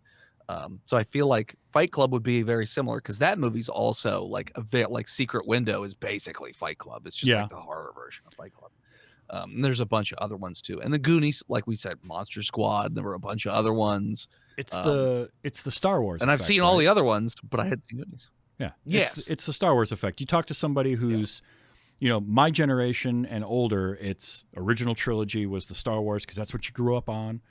But I worked with for a while. I worked with some folks who were in their early to mid 20s, and it was like they loved the prequel trilogy. That's what they grew up on. That was their Star Wars. And they appreciate the older Star Wars, but it doesn't have the same, they don't have the same affection for it that they have for those prequel movies. And I totally get that, because it is very much kind of what were you exposed to and when. Like you can say, the original trilogy of Star Wars movies are clearly better. Well, okay, yes, but also that's what we know, and we had that to base on before seeing the prequels. If you're exposed to it with the prequels, that's going to be your baseline, and then you go from there. So there's that kind of stuff too. But it's always fascinating. It's really, really interesting to see, and to see like the influence of stuff too, because how many things were influenced by the Goonies that you didn't even realize it, and now you'll see that connective tissue now, in the storytelling, in the visuals. There was a band that had some hit songs, the Fratellis. From years ago. Literally, the band named themselves from the family in this movie. That's where it came from. Yeah. So, a lot of fun. Awesome. I did capture a few audio clips because there's a lot of them in this movie that are worth talking about. And I just want to play a couple of these because, damn it, they're so good. One of the most famous lines, so I had to have this just for a soundboard thing, is...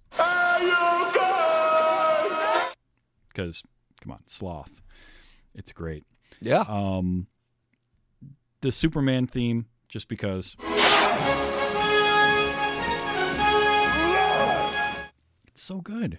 It's really, really good. Yeah. This one I got, and I'm really glad you brought it up because I captured this, and this is like almost a Looney Tunes moment. Kind of, or like a Tex Avery cartoon moment. So you mentioned this. This is Sloth with the pipe, and he shoves that pipe up, and you just get, because the sound is just so ridiculous, and of course it's all just a shot of Sloth and him reacting to the sound of.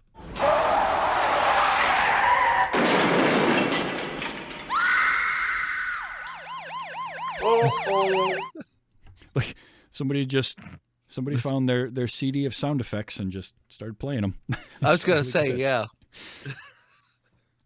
And I always capture laughs, and because they crack me up. I love like fake laughing in movies.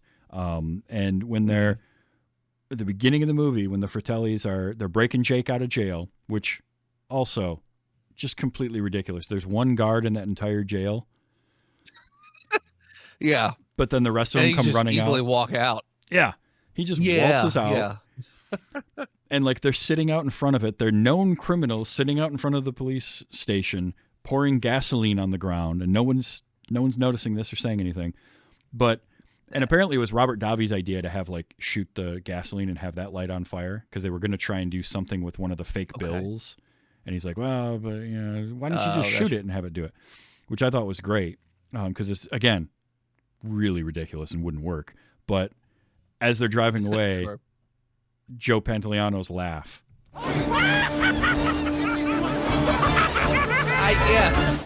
Oh, man, that is... When I was watching, I was like, wow, that's like really like maniacal and like over the top. And he doesn't really do anything like that the rest of the movie. So, No, but not in really. that moment, I was like, wow, that just feels weird, but okay. He's He's just really tickled pink. Yeah. Yeah. And just the back and forth with the Fratellis in their scenes with each other were always great because they just felt like this bickering, like they just were a bickering family, and you got that feeling. And then to find out, of course, the two of them literally didn't get along. It works. But like this one. You always take his side, man, right? You always liked him better. That's right. You always liked him better. That's right. Just slap him. Just beat the brakes off that boy. My favorite of that is when it's Sloth and those two, and the one guy is telling Sloth about all the times like that, oh, we were going to do this, but he, messed it up. Yep, Or, we were going to go to the zoo, but, well, and then just kept placing blame on the other guy. Yep. And it ends with this. I enjoy Remember the time we were gonna get your teeth fixed? And we spent the money on Francis's to pay? I don't wear a hairpiece! It's just so good. Yeah. Yep. Again, the slapstick, I can see where it can be silly for some people and they don't like it, but I love it because it's just so dumb. But like Data putting the oil on that log, and like what's coming. When he starts to walk out on there, something's going to happen. And what happens and how it plays out is even funnier because the backflip that the stunt person does was amazing, first of all. Mm-hmm. And then he lands and you just get, Sweetheart, are you okay? No. Yeah. the way To be fair, they dubbed that. Getting testicular pain is always funny, slapstick or otherwise. It's just, I don't know why. It's universally funny. It's always funny. Mm-hmm. Yep. This one's called Twice. I don't remember what this was now. And I just captured it like hours ago, so. I only dropped you once. Well, maybe twice. That's where, like, because it's funny, you could easily have played that off as like she is just manipulating him again, and she is to an extent. Yeah. But there's also Yeah. Anne Ramsey plays it with some genuine like, I'm sorry, I only dropped you a couple of times, like, and that because she's terrible. Like, yeah, she's terrible, but she also does kind of feel bad, but like there's some genuineness to that I think adds a layer to it. Yeah. That worked for me. Yeah. Well, I almost take it as because she's so terrible, she doesn't really realize how, like, I only dropped you like a couple of times. Yeah, like, that's it's not true. that bad. Yeah. Oh, I loved the kids. Again, the kids together were so good. And the banter they had going on, like here where they're riding their bikes, and I just love this exchange. Get us in trouble? You're the one who always gets us in trouble, 00 negative. I'm James Bond 007, not 00 negative. You guys, I'm hungry. Like they're just going and going and going, and then they just Chunk was like, "I'm hungry. We're gonna miss dinner. It's time for dinner. They're worried. Yeah, we're gonna miss dinner. Our parents are worried. Blah, blah. We get it. You're hungry, Chunk." I like the callback of this. So we first get setting booby traps. Booby traps. That's what I said. Setting booby traps. So you get that, and then later on, I'm setting booby traps. Booby traps. That's what I said. I liked that a lot, and I definitely anytime booby traps is said, I have a friend of mine who just always says booty traps. So you got to do that. The other callback that I enjoyed in this movie was, where they talk about at the beginning where they're giving Chunk crap. They're like, "Oh, you mean like the time where you said Michael Jackson?" And then he calls the cops. Yes. And the cops start replaying all of the same. Oh, like the time this happened, or the time this. So it's like, okay, so he literally just is constantly telling everybody like anything for whatever reason, for attention, I guess. Like he's just constantly telling stories to everybody. He is the boy who cried wolf. Always. But there is one chunk part that I did laugh. I mean, aside from the blender part, the very end when his mother shows up with like a pizza. Yes. Because she's just like, obviously he's hungry. So like, here's some food. Also, apparently that was Jeff Cohen's actual mom playing his mom in the movie. Oh, okay. Which I thought was kind of cool. Yeah. I did capture this just because I had this game. No, it's your top score on pole position. Yes. Pole position. I had that on my Atari 2600. It was. I don't know that one. It was just F1 racing. It was like very early. I mean, okay. Again, Atari 2600, right? So it's pretty limited, but it was an arcade game as well. Yeah. But that was definitely one that I played. Say, I had the Atari. I can't remember if it was the 2600. I do remember that most of the cartridges didn't work though. So I don't know. Also, of course, classic. First, you gotta do the truffle shuffle. Got to do the truffle shuffle. mouth. I mean, Corey Feldman's mouth is just fantastic. Yeah. I do like, this is another iconic line. Goonies never say die. Yep. I said it a couple times today while I was wearing for whatever reason. I was just like, oh, Goonies never say die. Yeah. It's words to live by. But then he also gets the great inspirational speech moment. And again, like his story that he tells in the attic when he's relaying the story of One-Eyed Willie, and it sounds like a 12-year-old kid telling the story where it's very rambly and it's just the stream of consciousness and like you're just waiting for him to stop and take a breath. And I don't understand how kids, like, I'm sure I did it as a kid. I don't know how it works. You just have this ability to like circular breathe. Yeah. But then again, because I think it's got to be some of the, I have to give credit to the writing as well as the performance, but like here he is giving this inspirational speech that could come off as super cheesy. And he also has a line like, down here, it's our time. It's our time down here. That sounds like something a kid would say. Yeah. So I really, really enjoyed that.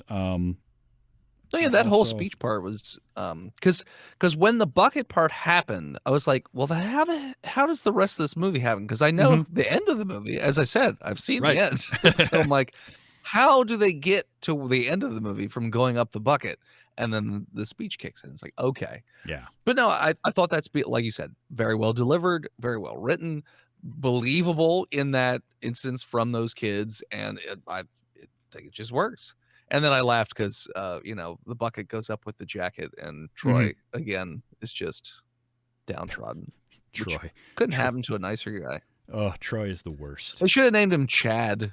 Just because these days, like, that's what everybody calls, like, oh, you're Chad, bro. Okay, thanks, Chad. Oh yeah, if this movie were made today, he would have been Chad for sure. Yeah. And that end scene on the beach does kind of veer into that overly cheesy territory. But I also learned that that was a reshoot, and they had to change things. Originally, the movie ended back at the house. And that's where Rosalita finds the marble bag with all the jewels in it. They're back at the house packing. Okay. They find that and they decided they didn't want to do that, and they moved everything to the beach. So that's where you get like the whole, there will be no more signing of papers today, and like we're the richest people in town. And you get the Troy's dad being like, no, you're looking at the richest people in town. Yeah. Which, now that I think about it, Troy is actually the perfect name for that character, because in the 80s, Chad's would have been Troy's. Like, that just fits. You know what? Fair. Yeah. Though I was like, at the end of the movie, I was like, so is anybody going to go after the boat? Because that gets still filled with gold. Right. Or are you just gonna let it flow away? That's really cool. Yeah. Go get the speedboat. We're going to buy those houses after all. Yeah. They got a couple of jewels. We're going to get the whole ship. There is a great, one of my favorite things is IMDb trivia, because half of it, is complete crap, but there's somebody took the time to write a trivia entry on IMDb pointing out that the maritime salvage laws would be such that everything on that ship would belong to whoever discovered it first, which would have been Mikey. And I'm like, okay, that's great, but also, like, you spent the time to write all this out onto IMDb. I love you for that. Thank you. So whoever you are, you're the real hero here. That reminds me of back in art school, apparently an actual lawyer wrote up a full legal document for Wile E. Coyote suing the Acme Corporation for faulty products in like full-on legalese. And if you've never read it, do yourself a favor and read it, because it is hilarious in how dry it is, but also how goofy, because it just names all the products that like did not work as the intended, like in their intended use, but from the legal speak of a lawyer. Like, yeah, if you've never read that document, like, do yourself a favor, because it's so good. I have not, and I just made myself a note to find it, so I will be looking for that. Just a couple more I wanted to play. We mentioned this line, but I just love it. The octopus was Boy Scout. Because they just left that in. It's great. It's totally, it's perfect. And then because he mentioned it, and this is one of those where you could a cynical and or adult side of you could be like, well, no, this doesn't make any sense. But kids, especially kids living in a certain part of the country, and he says, hey, any of you guys ever hear of Detroit? well, I mean, of course, you may never heard of Detroit. Like, why not? You're 8 years old and you live in Oregon. Like, why would you have heard of Detroit? Especially in 85, unless you're a baseball fan and you knew the Tigers won the World Series the year before that, but doubtful. So I enjoyed that. This is it's just a fun movie. There was one more, there was this one with the mom. So again, there was the running gag of Brand always correcting everybody. And so that happened twice with the mom, which was... Hare Krishna! That's Harry Carey, Ma. That's exactly what I said! with that great Cyndi Lauper song playing in the background. But that was the second time he corrected her, because the first time was... Shit, Ma. I don't like that language. And again, how 80s is this where she's doing that and they're dropping shit here and there, and she doesn't even bat an eye when Chunk does it, like right after that. Yeah. It was great. It's not my kid. It's fine. Whatever. And possibly my favorite line in this movie is from the mom. And it's when she's talking to Rosalita and she's giving her all the instructions, and she tells her where the closet is with all the cleaning supplies. And then she says, I would really like the house clean when they tear it down. Yeah, I heard that line and I was like, she wants it clean when it's torn down? That is... It's like, okay, that sounds like something my mother would do, to be honest. Yeah, so that tracks. That sounds like a suburban mom thing. Like, I know they're going to tear the house down, but I'd really like it to be clean first.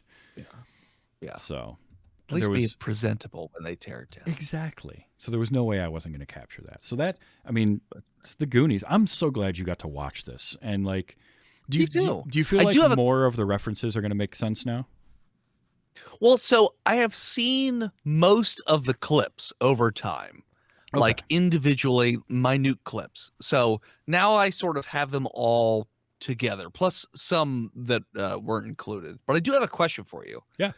So have you ever thought about going to Astoria? Because don't they do like a big Goonies event like every single year? They do. I know. So one of the cool things was the house that they had in this it's a real house in Astoria, and they filmed in it, and all the interiors were the interior of that house. I don't know if they're still doing the event or not. I know at one point they closed the house to the public because the new owners were getting too many people showing up.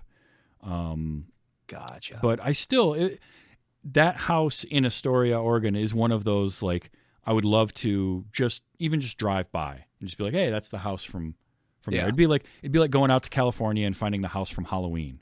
That's, it's sort of a historical thing now. It's like it's preserved to be. I just drove by the Exorcist steps today. Yeah, there you go. That's one. Like, I remember being in New York and I traced some of the steps of Die Hard with a Vengeance. That was a lot of fun. Like, I went to the spot in the wall on Central Park West where they jumped over it with the car. Like, that kind of stuff is cool. Or the movie I mentioned earlier, Running Scared, the end of it takes place in a building in downtown Chicago. And I went there, and in the movie, it's like the whatever Capitol building or something they call it, or like governmental center. And nowadays it's a shopping center as well. There's like stores and a food court. And I actually went to the spot in the food court that in the movie they dropped the big bags full of like powdered sugar that were doubling as cocaine onto that spot on the floor. I'm like, I've stood on the actual spot. And for me, that was really cool because I'm like, this is the spot where they were dropping stuff. Like, that's always fun to do. I'm the same way. Like, I was in the tunnel from like Back to the Future 2. Or Back to the Future. I forget which one it is. Like in LA, like it was that. I climbed the cliff from Planet of the Apes, which was not a great idea to do with no climbing experience or equipment whatsoever. But for whatever reason, we decided to climb that cliff. Like, there was that. And like, I don't know. It's my buddy used to live in a place in LA. And when you would drive to his house, you would drive towards the Nakatomi Plaza every time. And I was like, this is the coolest drive home ever. You get to see the Nakatomi Plaza every time. And he's like, oh, yeah, it's whatever. So I don't know why, but that always is really cool to me, like something I've seen in a movie and then seeing it in real life and like being able to walk around it and like check it out. I don't know. It's just it feels almost like it's kind of the opposite of an out of body experience where like you're just experiencing something that's make believe, but in real life, like it just doesn't feel like it should be a thing, but it's a thing. I don't know. Yeah. It's a really neat sort of different kind of experience. And I get why, things become touristy attractions, and why that could also annoy the crap out of people. Sure. I got one of the guys I've met many times at shows. He bought Buffalo Bill's house from Silence of the Lambs, and he turned it into an Airbnb. Oh, nice. Yeah. And it's one of those things like I never would want to overstep the boundaries. Like getting to drive down that road in LA and seeing the Nakatomi Tower, like that's cool, right? Because you're not hurting anybody, you're not affecting anybody. It's just like that's a cool building over there. Or like, the first time you get to see something like the Golden Gate Bridge, like. But if it's a house that somebody lives in, and it just happened to be used for the movie, like I wouldn't want to overdo that. That's why, like, if that house in Astoria or whatever is easily seen from the road, I would just want to drive by it and that's it. That's the kind of thing for that. But like, I'm with you where it's just really cool to see that because movies have such an impact on us, and to be able to see the place where it was done or stand in that spot that somebody stood in while they were doing this thing that has been a big part for you in your life. It's just a really cool moment. So, well, it's almost like, they call it movie magic, and then it almost makes magic real a little bit. Cause you're just like, well, the movie's so magical, but like, here I am. It's like, it's right here. I can touch it. I can look at it. That sort of thing. It's really, really cool. Well, Dennis, this has been super fun. Thank you for being on here. Again, it's been too long since I had you on. It has. And the last time, every movie we watched has been a lot of fun. Last time was like, what was it? Unbearable Weight of Massive Talent. Yeah. Yeah, that's right. Yeah. So like, no, I always love coming on this show. It's so much fun. Now you've got a new project in the works that you are promoting at the moment. What is that? Yep. So, I write graphic novels about the world's first werewolf. It's a series called Lycan Solomon's Odyssey. So there's 2 books out already, and the third one is on Kickstarter right now. And the best way I describe that book is H.P. Lovecraft meets Gilgamesh. It's the best, easiest way to describe the third chapter in the book. But the Kickstarter is live right now. It's been live for just over a week. Yesterday marked 1 week, and we're already 71% of the way funded. Excellent. So it jumped off to a crazy good start that I was not anticipating, and I am so happy and thankful to everybody who's backed it so far. If you want to check it out, because we have all kinds of really cool stuff, including I just happen to have it here. We even have little crochet werewolves. Oh, that's adorable. Part of the package. But if you go to www.lycanbook.com, LYCANBOOK.com, it'll take you right to the Kickstarter, and you can check out all the cool stuff we have. And it runs until the end of the month. And the reason I picked March is because my birthday is the end of the month. And am I going to milk that for all it's worth? You bet your sweet ass I am. So that's the way to do it. Lycanbook.com. Excellent. Lycanbook.com. That'll be in the show notes as well. Check that out. Dennis, always a pleasure to have you here. If you enjoy this show and you want to hang out with us while we record it live, like Ace for 412 in the chat, you can do that at twitch.tv/TVstravis. Sunday nights, 8 p.m. Eastern time is typically when I record. If that's going to change for whatever reason, I always let people know ahead of time. And the show comes out on Wednesdays, anywhere you get your podcasts, including YouTube, as a video podcast or audio. You can do either one. And that is youtube.com/@TVstravis. Any of the social medias, I'm on there as TVstravis as well. And you can find everything in one local spot, tvstravis.com, which does include the link to Patreon. If you want to support the show in that way, you can do so for as little as $1 an episode. And I am going to have a monthly patron movie night this month, and I have some other projects in the works that you're going to get first look at if you're a patron. So if you're curious on any of that, check that stuff out. Some new possible show ideas that I'm testing out and stuff like that. But Dennis, this is super fun. Also, you're part of Botched Podcast. You helped create that. We've mentioned Phil a couple times. Good friend Phil Keating. Yep.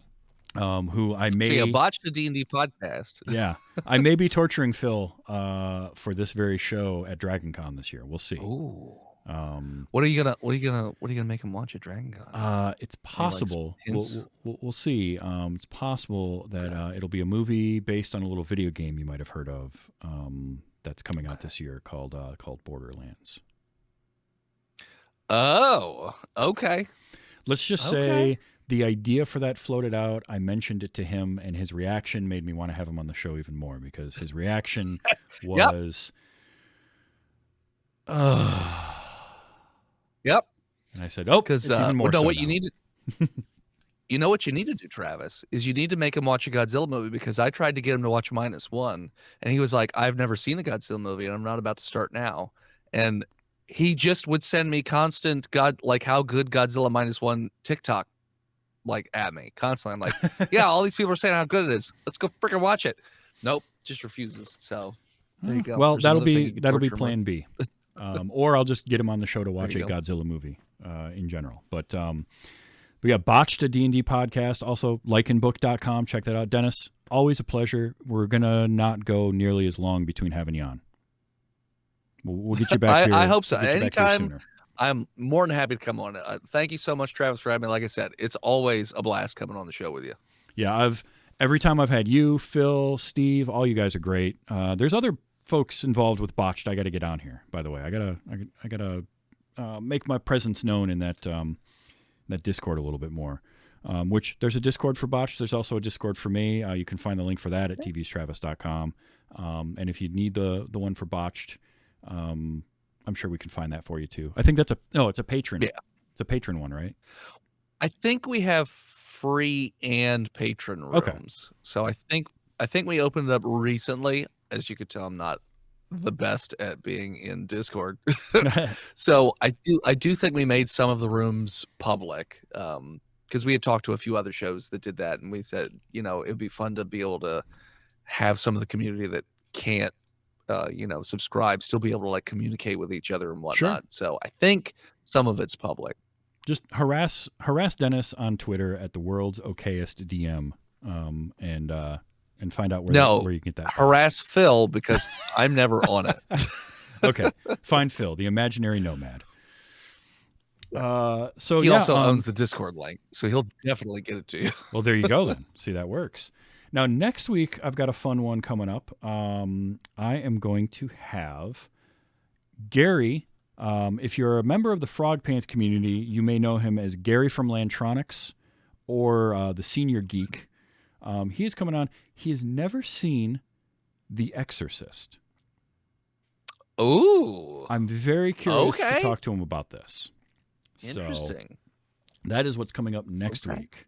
Is Gary, and we're going to talk about The Exorcist, which is a movie that I have thoughts on, and I really, really enjoyed. And then I did watch the recent sequel-ish remake, reimagining thing that they put out, and I have thoughts on that too. Mm-hmm. Most likely going to come up next week at some point. We'll see. All right. But until then, and until next week, and Gary, and talking about The Exorcist, just remember to enjoy your movies and look, let's be excellent to each other. It's been Wait You Haven't Seen.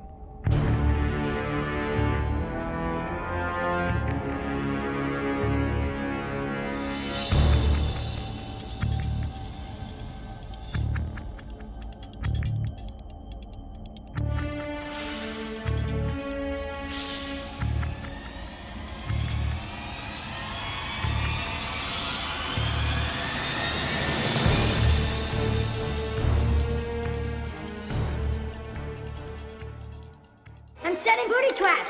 Booby traps. That's what I said. Booty traps.